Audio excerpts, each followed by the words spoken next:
Kominn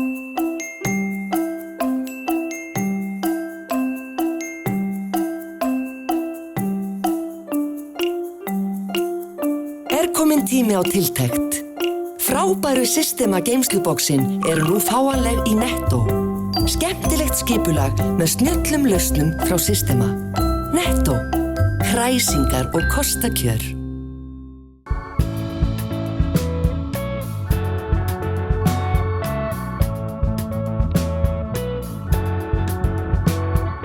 Komið sæl og verið velkomin í sjónvarp Víkurfrétta. Að þessu sinni mannlífið í sinni fjölbreyttustu mynd og líka slatti af menningu í þættinum. Sesselja Ósk 9 ára nemandi í Myllubakkaskóla í Keflavík og efnileg söngkona. Hún var ein af 12 sem komust í úrslit í jólastjörnunni 2015 en 300 krakkar sendu inn myndbönd í keppnina. Sesselja yngst þeirra sem komst í úrslit. Ég held að þetta sé svolítið þannig innprentað í okkur foreldra. Okkur finnst alltaf okkar börn gera allt best og vera langflottust, en hún það bara. Það eiginlega bara þannig. Kvennaveldið konur og kynvitund heiti á listsýningu sem að Listasafn Reykjanesbæjar að setja upp í safnahúsum dúsum þessar mundir. 12 listakonur taka þátt í sýningunni og við förum inn í safnið og sjáum hvernig listsýning verður til. Ég á nú orðið talsvert mikið safn af myndum sem ég hef samkað þeim í tímans rás og ég fer bara í þann fæl og skoða hvað til og nú síðan spyrst ég fyrir. Hef samband við listakonuna sjálfar og bið þær að gáa myndum. Þannig að þetta bara svona, þetta svona leynilögregluvinna svolítið. Í seinni hluta þáttarins fylgjumst við með skagamanninum Benna Kalla ræða við 10. bekkinga í Holtaskóla í Keflavík. Benni Kalli lenti í mjög alvarlegu mótorhjólaslysi árið 1992 og miðlar af reynslu sinni með nemendum hér í Keflavík. Færðu mikið svona út úr því að vera með svona fyrirlestra fyrir krakkana? Já, þetta alveg bara frábært sko. Það gefur mér mjög mikið líka og sérstaklega ef ég að hitta fyrirverandi nemendur kannski mörgum ára seinna og segja bara, veist, ég man alveg ennþá eftir þér Benni og þú svona breytti aðeins hvernig ég var að hugsa. En við hefjum leikinn í Myllubakkaskóla með ungu söngkonunni í þessum 41. þætti okkar sjónvarps Víkurfrétta á þessu ári.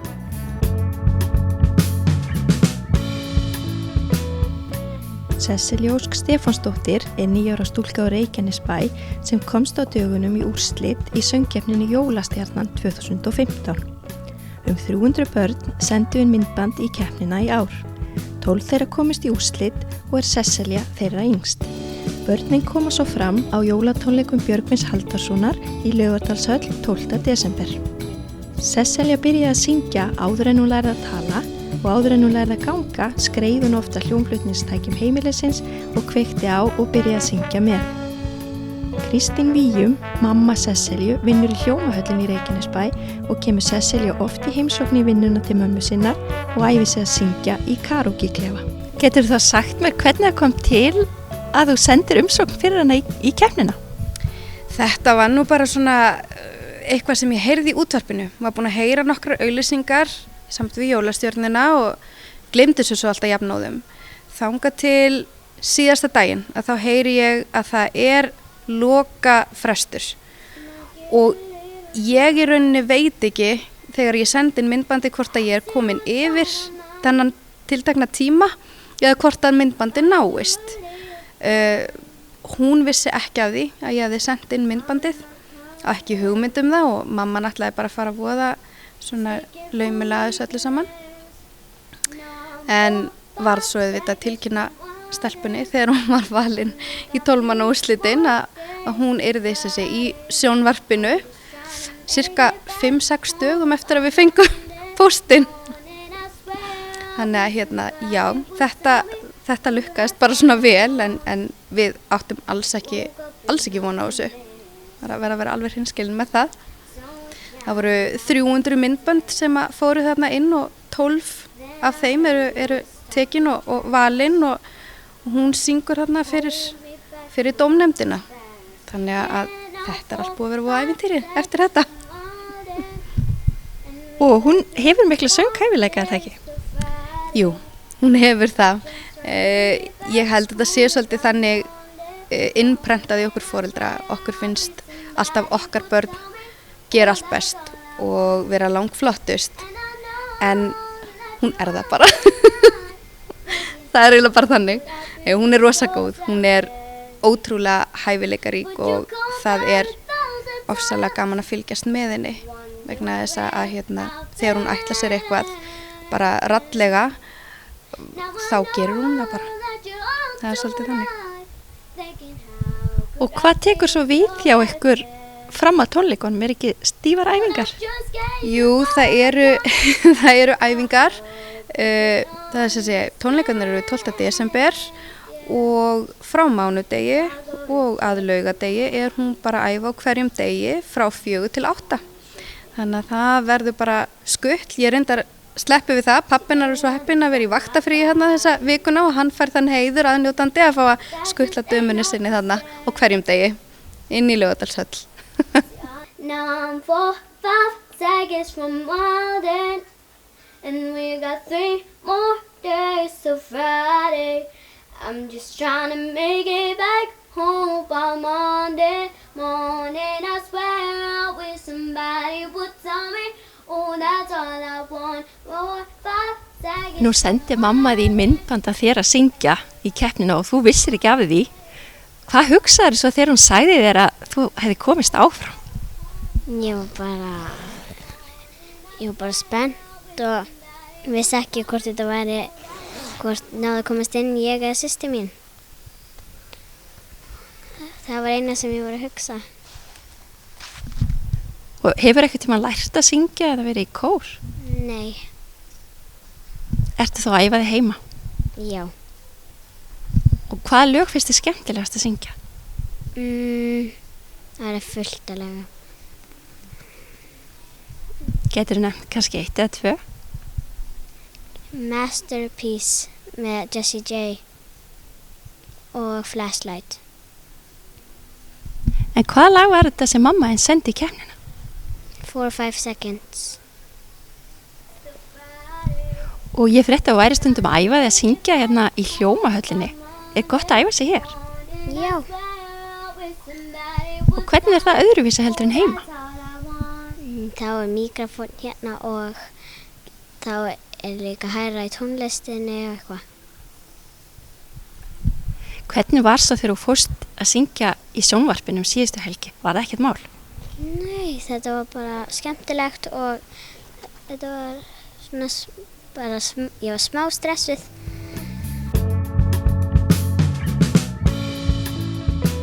Kvennaveldið konur og kynvitund heiti á afar áhugaverðri sýningu sem verið að setja upp í listasafni Reykjanesbæjar þessa mundir. Uppsetningin í tilefni 100 ára afmælis kosningaréttar kvenna á þessu ári. 5 sinnum á ári takast starfsmenn Reykjanesbæjar í dúshúsum á við mjög skapandi verkefni þegar nýjar sýningar eru settar upp í listasafni Reykjanesbæjar. Nú verið að setja upp nýja sýningu í listasafninu sem heitir Kvennaveldið, konur og kynvitund. Sjónvarp Víkurfrétta kom við á safninu í vikunni og ræddi meðal annars við Aðalstein Ingólfsson listfræðing sem valdi listakonurnar og myndirnar inn á sýninguna. Þegar við sjónvarpsmenn vorum á staðnum voru listaverkin nýkomin í hús og ekki búið að ákveða endanlega framsetningu sýningarinnar. Það lá því beinast við að spyrja listfræðingin hvernig svona sýning yrði til. Þetta nú svona eins og áráttur sko, og svolítið kláði og maður klórar sér þangað til að maður fær einhverja fróun út úr því. Jú, þetta hugmynd sem ég hef búin að vera með í maðurum í svona 2-3 ár. Verið að kasta á milli ýmissa aðila og prófa á og aðalega konum í hópi myndlistamanna. Og á endanum, hérna fór Valgerður Guðmundsdóttir fram á að við settum hann upp hérna í Reykjanesbæ og þetta svolítið bratt nafn náttúrulega, hérna Kvennaveldið, konur og kynvitund. Það sýningar á konur sem að hafa verið hérna að undanförnum missir og það hafi verið nokkrar náttúrulega út af þessu afmælisári kosningaréttar kvenna. þar hafa dálítið mikið gengið út á félagslega stöðu kvenna, hvernig þær eru hafa verið útskúfaðar og litið framhjáverkum þeirra og svo framvegis í þessu kalla samfélagi.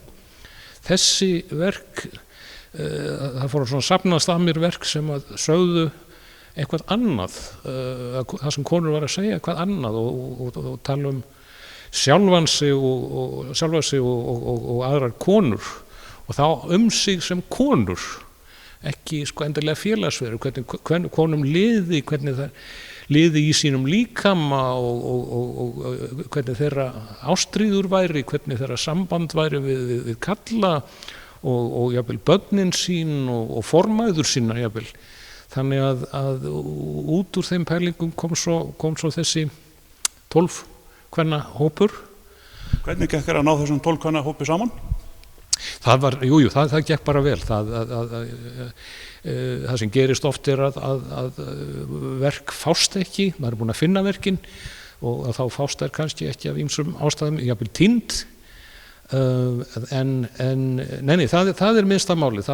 Aðalmálið að koma þeim heim og saman öllum, 12 mjög ólíkum og láta verkin tala saman. Að þau séu svona ekki eins og út úr kú heldur, það eigi sér stað eitthvað samtal á milli verkana. Og hvernig valdirðu þessar myndir á sýninguna? Ég á nú orðið talsveit mikið safn af myndum sem ég hef sankað þeim í tímans rás og ég fer bara í þann fæl og skoða hvað til og nú síðan spyrst ég fyrir. Hef samband við listakonuna sjálfar og bið þær að gáa myndum.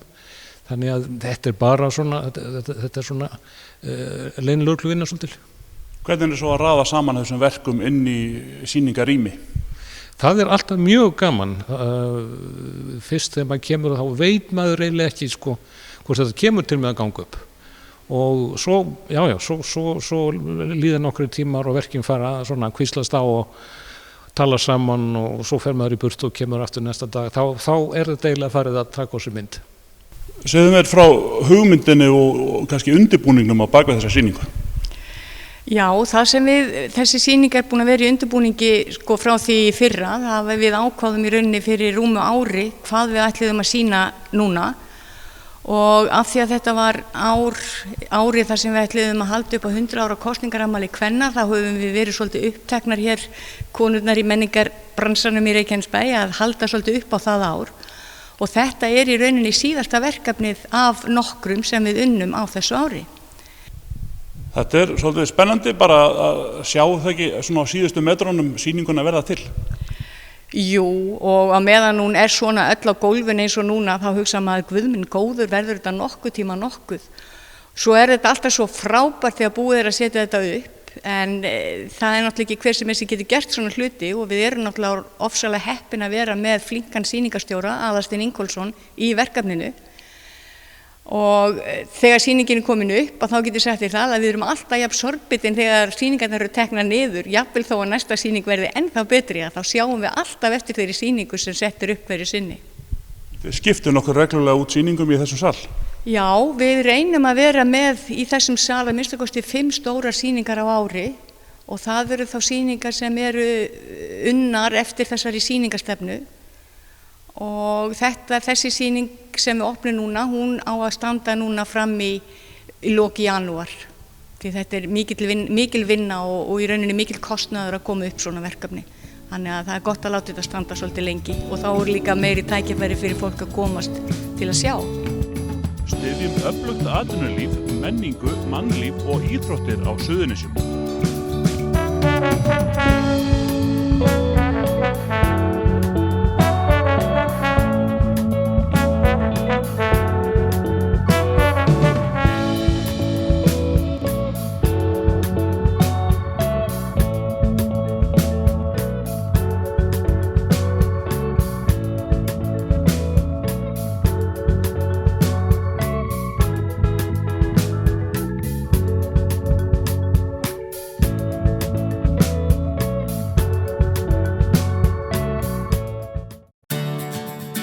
Bókaðu bílinn þinn á bílahótel og láttu degra við hana meðan hún ferðast. Bíllinn bíður þín svo tandur heill við heimkomu, beint fyrir utan. Bílahotel.is. Nýtum allt og spörum.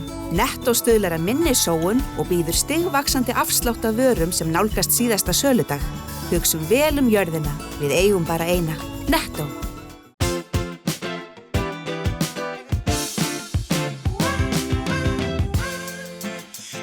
Byrjaðu fríið fyrr og njóttu lífsins. Keflavíkurflugvöllur.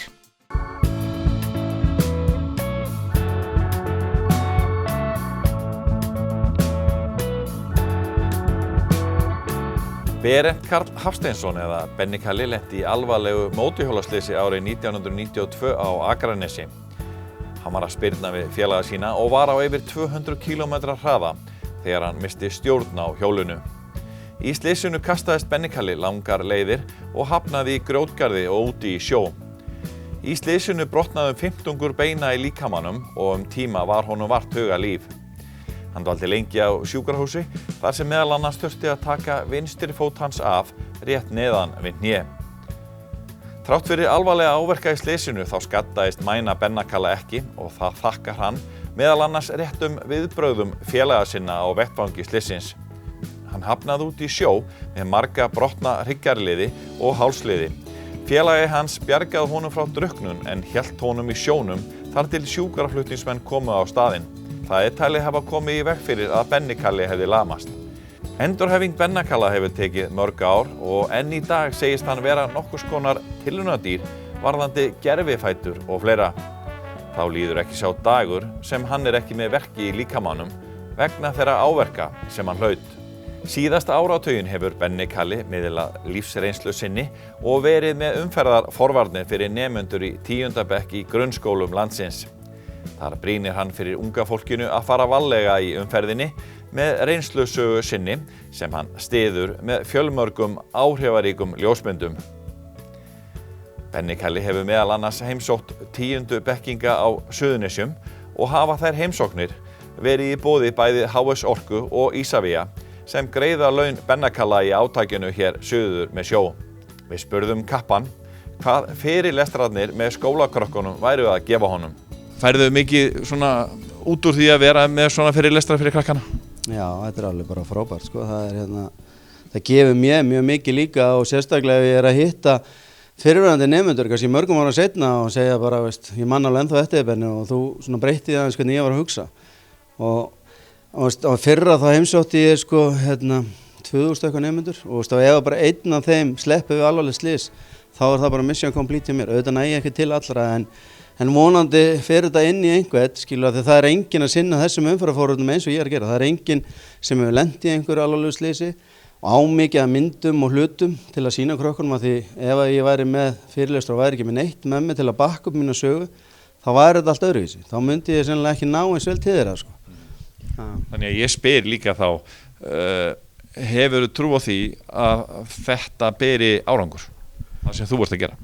Já, ég meina, það náttúrulega ekkert að mæla það, sko, neitt svona þannig að það náttúrulega ekki gera neina svona rannsóknir á það, en það sem ég get bara metið sjálfur og ég get sýnt þér, það þegar ég að fá umsagnir frá nemendum og kennurum, hvernig þeim fannst að fá mig í heimsókn og maður les það yfir, þá eiginlega svolítið svona samhljómur í gegnum það, að ég vakti svolítið til umhugsunar hættunar í umferðinu og líka kem ég bara inn á aðra hluti, hvernig ég kom kannski fram við fatla og ef þú ert að glíma við eitthvað andleg vandamál og ég kem inn og svo margt annað, ekki bara umferðan, líka bara svona hvernig að lifa eftir að hafa lent í einhver alvarlegri lífsreynslu, hvernig sem hún sko. Þetta náttúrulega bara, mamma sagði alltaf við mig Sálu að þetta bara skóli, bara sumir fara í gegnum erfðaskóla og sumir fara í gegnum léttanskóla. Þetta er ekkert stjörnuvísindi, sko. Aðspurður hvers vegna hann sé ekki í þessari umferðarfræðslu og vitundarvakningu á vegum tryggingarfélagana, þá segir Benni Kalli að hann hafi sóst eftir stuðningi tryggingafélaga en ekki fundið mikinn áhuga. Hann vill þó meina fræðslan sem hann veiti geti haft góð áhrif fyrir tryggingafélög. Ef að ég forða einhver tryggingafélagi frá því að greiða slysabætur fyrir einhvern einstakling sem lendir í alvarlegu slysi, þá ég að spara þeim kannski 10 milljóna í bætur. Ég að spara okkur samfélaginu, ríkinu og öllu, örkubætur kannski 60 ár, skilu. Þannig að þetta alveg til skammar að ég sé einn að berast í þessu og skemmtilegast að við mitt starf að vera og koma í skóla og tala við krakkana. En það svo margt annað sem fylgir þessu. Það að hringja og betla styrki hjá hinum og þessum og þó við sækjum hjá 10 fyrirtækjum að skilur við 8 nei, þá það ágætis árangur. En það mjög erfitt þegar maður ofta ekki alltaf góður andlega að fá þessi 8 nei. Skilur, og ég búinn að berjast að komast hingað síðan skólaárið 2000, ég var síðast skólaárið 2011-2012, þá var Norðurál að styrkja mig þegar þeir ætluðu að fara að gera þetta ævintýri út í Helguvík. En síðan var bara svo erfitt að finna styrktaraðila út af því að bæjarfélögin ekkert alltaf vel staðið og svo datt ég inn á það, þessi 2 frábæru fyrirtæki voru til að hjálpa mér í þessu og þetta eiginlega svona 3-hliða samkomulag. Skólinn óskar þetta að fá mig heimsókn og ég segi ok, ég kem að tala við ykkur krakka, í staðan þarf ég að fá staðfestingu frá ykkur, ég hef komið í skólan og umsögn frá nemendum og kennara. Fyrirtækið, þið greiðið mér laun og í staðan fáið staðfestingu hefur komið, síðan fáið umsögn frá nemendum og kennara, þá sjáum við hvernig fjárfestingin er. Er þetta skynsamlegt að halda þessu áfram eða var þetta bara hrein og bein peningasón? Þetta ekkert svona flókið.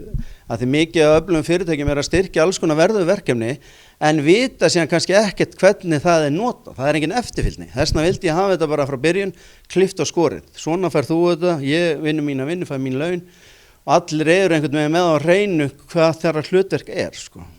Þau Kasper og Katla voru í hópi nemenda við Holtaskóla sem hlustuðu á Bennakalla og þau sögðu að saga hans hefði haft áhrif á sig. Æja krakkar, hvernig fannst ykkur svona þessi fyrirlestur hjá honum? Bara mjög svona spennandi og mikið svona fræðsla þetta. Margt sem maður vissi ekki alveg. Fannst þér þetta pínu sjokkarandi sem hann var að segja? Þetta var mjög ógeðslegt á köflum og já. Nú talar hann sérstaklega til stráka því að þeir eru oftast að keyra svona bíla og mótorhjól og annað. Hvernig fannst þessi skilabóð að vera frá honum? Að mér finnst það bara frekar sniðugt samt, þetta ekki bara eitthvað sem hann segir heldur, þetta hefur gerst við hann persónulega svo það teka meira svona til mín, svo já. Heldur þú eftir að hugsa þennan fyrirlestur svona þegar þú ferða, ef þið langar jafnvel einhvern tímann að kaupa mótorhjól eða þú ferð að keyra? Ég held ég fæ bara martraðir af mótorhjólum núna. Fannst ykkur þetta svolítið ótrúlegt? Já, algjörlega. En það svolítið magnað að sjá hvernig hann eftir þetta. Fannst þér þetta svona áhrifaríkt? Já, hann náttúrulega góð, hann náttúrulega orðin miklu betri núna og hann búin að æfa sér rosalega mikið fyrir þetta. Mikið, sem kemur fyrir sem varst að gera. En þegar hann sagði að stelpur eigi að passa sig þegar að strákarnir eru að fara að keyra hratt og eigi bara að spyrja annarkvæmt stopp, hægara á þér eða ég vil fara út úr bílum, ertu sammála því? Já, en það náttúrulega ekki allir sem að þora að segja þetta. Það örugglega meira sem að vera að segja að stelpur þora að segja við þá, nei ég vil þetta ekki, fattur mig, stoppa þig. Ef þú væri strákur sem væri að fara að keyra hratt og stelpan í bílum myndi spyrja þig að þessu, hverju myndir þú svara? Ég bara stoppa bílinn, það er ekkert meira að gera. Þannig að þér fannst þetta gott hjá honum? Já, bara algjörlega snild. Sammála því? Já. Þannig ég hugsa að alla stelpur sem að eftir að lendi í hugsanlega í svona aðstæðum muni hugsa sér tvisvar Fyrir þennan fyrirlestur hef ég ekki gert það. Mér finnst það ógeðslega gaman, mér finnst gaman þetta adrenalín, en núna ef maður búin að sjá þetta, þá er þetta alveg svona, ég ætla að halda mér í hinu. Það er alveg svona sem maður hugsa sig Svona að lokum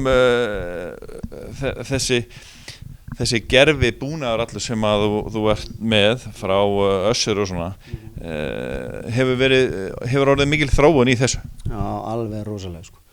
Þegar ég slasast þá Össur bara lítið svona fyrirtæki og á hverju skötinu við hliðinulögustöðinni og ég kem bara á mótnana með Akraborginni og svo ég bara allan daginn hjá Össur og fer bara heim með Akraborginni kvöldin og ég svaf bara þarna sko, átan og svona. Og þá voru þeir að byrja með þessar svona sílikonhulsur, eða ég vilt að ég sýni ykkur þær, þá get ég farið hérna úr og sýnt ykkur þetta. Þá voru þeir að byrja með þetta hérna sem var algjör svona bylting á þeim tíma. Og áður fyrr, þá var gerðufótur, þá þurftur að reyra hann fastan við læraðar með svona leðudóti og vera bara með svona hérna niður. Sko þetta dæmi er búin að þróast mjög mikið gegnum tíðina. Fyrst var þetta bara svona, ekki með hérna utanum og þá þurftum að vera með talkumbrúsa til að hafa þetta sleift og svona sko og en þetta er allt og svo þetta er svona næstiðins fótur eins og Pistorius sem má ekki tala í dag, notaði sko og þetta alveg nýtt fyrir mér og ég bara svona ljótt orð, ég svona ginnibyggja á þessu sko. Þú veist að ef ég get labbað á einhverju, þá kannski 90% af öðrum fyrir neðan ég geta labbað á ef það svo margt annað sem spilar inn í þetta hjá mér.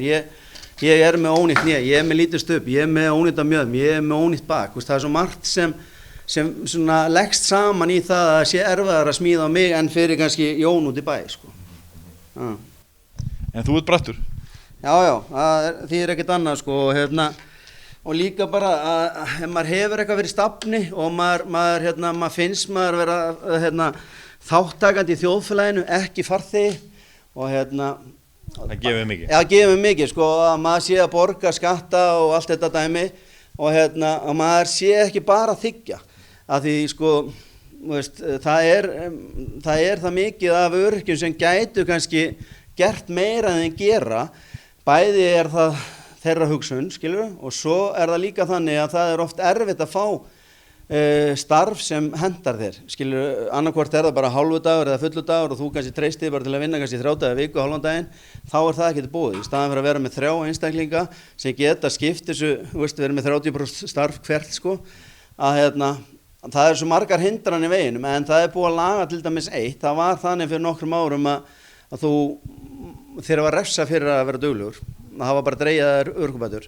Núna fyrir 3 árum, held ég maður ekki nákvæmlega, að þá voru það þannig að þú mátt vinna fyrir vissa uppæð sem ekkert óla há og án þess að skerða bætunar og þetta bara hvetjandi, skilur, að fá fólk sem kannski með tímabundna fötlun vegna veikinda, slysa eða eitthvað, að það sér kannski svona hagi því að komast aftur út af vinnumarkaðinn, ekki að lokast í þessari gildru, bæði andlega, fjárhagslega og allt sem þessu fylgir, sko.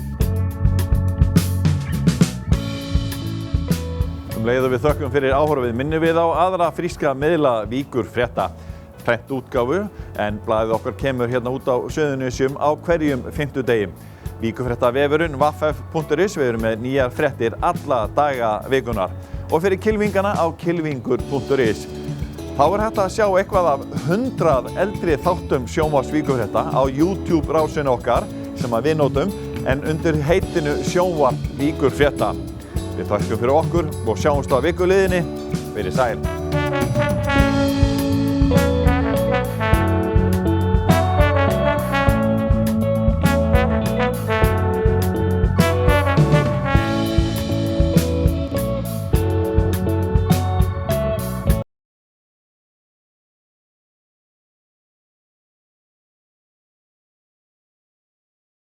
Nýtum allt og spörum. Nettó stuðlar að minni sóun og býður stigvaxandi afslátt af vörum sem nálgast síðasta söludag. Hugsum vel jörðina, við eigum bara eina. Nettó. Vertu velkominn á Rocksap Íslands. Þar getur þú prófað hljóðblanda, spreytt þig á hljóðfærum, skellt þér í bíó, skoða muni úr rocksögunni og margt fleira. Við tökum vel á móti hópum af öllum stærðum og gerðum. Ég vil að þú komir.